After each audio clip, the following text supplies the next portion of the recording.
नमस्कार, मैं Bhimrao Lonare IBM TV 9 news और WH न्यूज में मैं आपका स्वागत कर रहा हूँ। इस वक्त मैं विधान भवन परिसर में हूँ। हमारे साथ में मालेगांव के विधायक हमारे साथ में हैं। सर, क्या बताना चाहोगे वक्फ बोर्ड को लेकर जो ये हो रहा है? वक्फ बोर्डों को लेकर के देश की आज़ादी के बाद से हम लोग परेशान। मसला ये है कि वक्फ जो है कोई देश की आज़ादी के बाद वजूद में आया हो, ऐसा नहीं। देश की आज़ादी से पहले से, सदियों पहले से हमारे पुरखों ने, आबाओ अजदाद ने लोगों को लाभ मिले और बेवाओं को, यतीमों को, गरीबों को सहारा मिले, उसके लिए उन्होंने जायदादें वक्फ की। और इसलिए उन्होंने ये वक्फ किया था कि देश में बसने वाले मुसलमानों में जो गरीब लोग हैं और पिछड़े लोग हैं उनका विकास हो। देश आज़ाद होने के बाद, उसके बाद ये 1921 के अंदर अंग्रेज़ों ने वक्फ एक्ट बनाया था। फिर उसके बाद देश आज़ाद होने के बाद 1971 में, फिर 1995 में एक्ट बना, फिर 2013 में। अब सूरत हाल ये है कि आज वक्फ की जितनी जायदादें हैं उनमें बहुत सारी जगहों पर सरकार का कब्जा है और इसी तरह लोगों का इल्लीगल कब्जा है। सरकार को करना तो ये चाहिए था कि वक्फ की जितनी जमीनें हैं, जायदाद है, वो वापस मुसलमानों को मिल जाती और मुसलमानों को उसका लाभ मिलता। ये ना करते हुए सरकार जो है ऐसा तरमीमी वक्फ एक्ट ला रही है जिससे रही सही वक्फ की मिल्कियत और जायदाद भी खत्म हो जाएगी, ज़ाया और बर्बाद हो जाएगी। इसलिए ये आज जो वक्फ तरमीमी एक्ट लाया जा रहा है ये देश के हित में भी नहीं है और मुसलमानों के हित में भी नहीं। सर, देश में जो चल रहा है, जो जात पात के नाम पे जो राजनीति की जा रही है पूरे देश में चल रही है, आप भी देख रहे हो, क्या लगता है आपको? ये तो संविधान के खिलाफ है। डॉक्टर भीमराव अंबेडकर बाबा साहब ने जो संविधान देश को दिया है उसमें आप देखोगे दफा 26 है, 27 है, 28 है, 29 है। उसमें इस देश में रहने वाले जितने माइनॉरिटीज हैं उन तमाम लोगों को ये हक दिया है कि वो अपने धर्म और अपने मजहब के आधार पर जिंदगी गुजारने के सिलसिले में आज़ाद है। हमारा देश एक मिला जुला देश है। इसमें हजारों धर्म के मानने वाले लोग और बहुत सारी जाति के लोग रहते हैं। अब अगर इसके ऊपर लोग राजनीति करेंगे तो ये देश को नुकसान पहुंचाने वाली राजनीति है।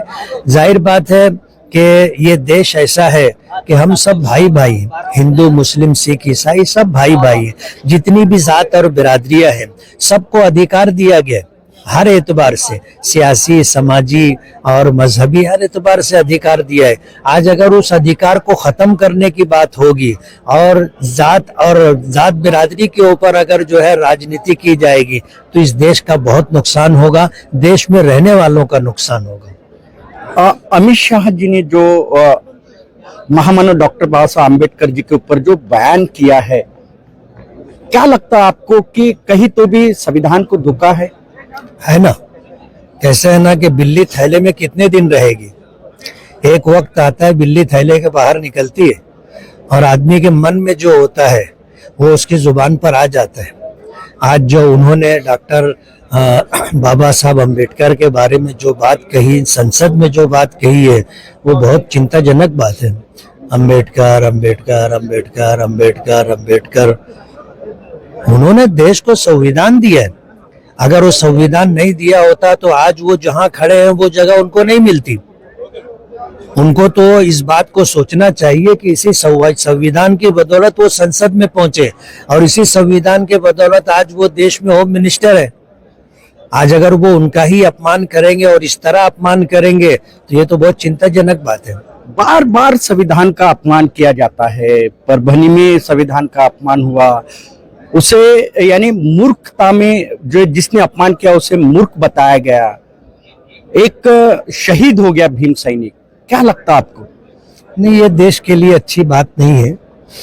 अगर देश में जो लोग सत्ता में बैठे हैं वही लोग अगर इस तरह संविधान को रद्द करने की या उसको बदलने की बात करेंगे तो यही भावना नीचे तक आएगी और ये उसका ही असर है जो आज जिसका तस्करा आप कर रहे हैं कि वहाँ पर जो इस तरह की सूरत हाल बनी और जिस तरह जो है संविधान का अपमान किया गया और उसी के साथ जो है फिर एक शहीद भी हो गया, तो ये तो सिलसिला चलता रहेगा अगर इसके ऊपर रोक नहीं लगी और संविधान को ले करके उसको मानने का मन अगर लोगों का नहीं बना तो इस तरह की घटना होती रहेगी।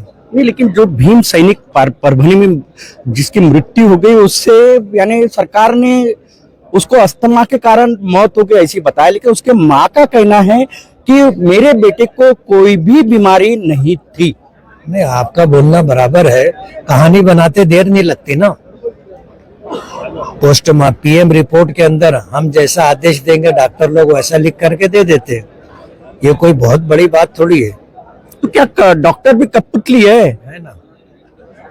आज बड़ी बड़ी एजेंसियां कठपुतली है, ईडी बोलो, आईडी बोलो, सीबीआई बोलो, सब कठपुतली है। आज सरकार के इशारे पर ही वो काम कर रहे हैं। पीएम रिपोर्ट के अंदर इस बीमारी को डालना कौन सा बड़ा मुश्किल काम है? नहीं तो ऐसी से कैसे चलेगा? ये लोकशाही है ना। ये लोकशाही है और ये लोकशाही का उल्लंघन हो रहा है। अगर इसी तरह ये देश लेकर के चलेंगे तो संविधान भी नष्ट हो जाएगा और लोगों के अधिकार भी खत्म हो जाएंगे। आप एक विधायक हो मालेगांव के, वहां पे भी देखिए, वहां पे मालेगांव को लेकर भी काफी सवाल खड़े किए थे नारायण राणे जी और उनके बेटे ने नीतीश राणे जी ने। मालेगांव तो 1921 से टारगेट है। मालेगांव एक ऐसा शहर और सिटी है कि वहां के रहने वालों ने अंग्रेजों से लड़ करके आजादी ली थी 1921 में, 1922 में। अब जाहिर बात है 1922 से ये टारगेट है। देश आजाद हुआ उसके बाद से मालेगांव के साथ सौतेला सलूक हो रहा है। नारायण राणे बोलो, नीतीश राणे बोलो, और अभी परसों हाउस के अंदर हमारे चीफ मिनिस्टर ने, मुख्यमंत्री ने मालेगांव को टारगेट किया।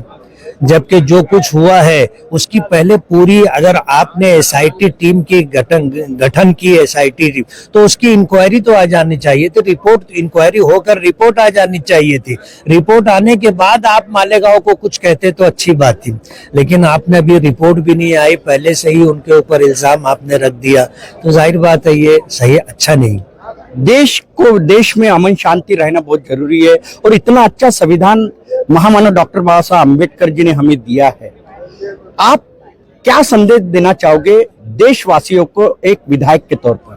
हमारा देश जो है पूरी दुनिया में एक ऐसा देश माना जाता है जो विश्व की सबसे बड़ी जमहूरियत है। सेकुलरिज्म यहाँ पर है और ये संविधान की देन है। इसलिए देश में रहने वालों को संविधान एक नंबर पर रखना चाहिए और संविधान में दिए हुए अधिकार और संविधान में दी हुई गाइडलाइन के मुताबिक जिंदगी गुजारना है। जो मान सम्मान होना चाहिए होगा, संविधान का जो है सम्मान होगा तो ही देश अच्छी तरीके से चल पड़ेगा। निश्चित ही ये मालेगांव के विधायक थे और उन्होंने बहुत अच्छी बात कही है, हिंदू मुस्लिम सिख ईसाई हम सब भाई भाई और संविधान का सम्मान करना बहुत जरूरी है, ऐसा मालेगांव के विधायक ने हमें अपनी मुलाकात में कहा है। अगर आपने अभी तक हमारा चैनल सब्सक्राइब नहीं किया तो हमारे चैनल को सब्सक्राइब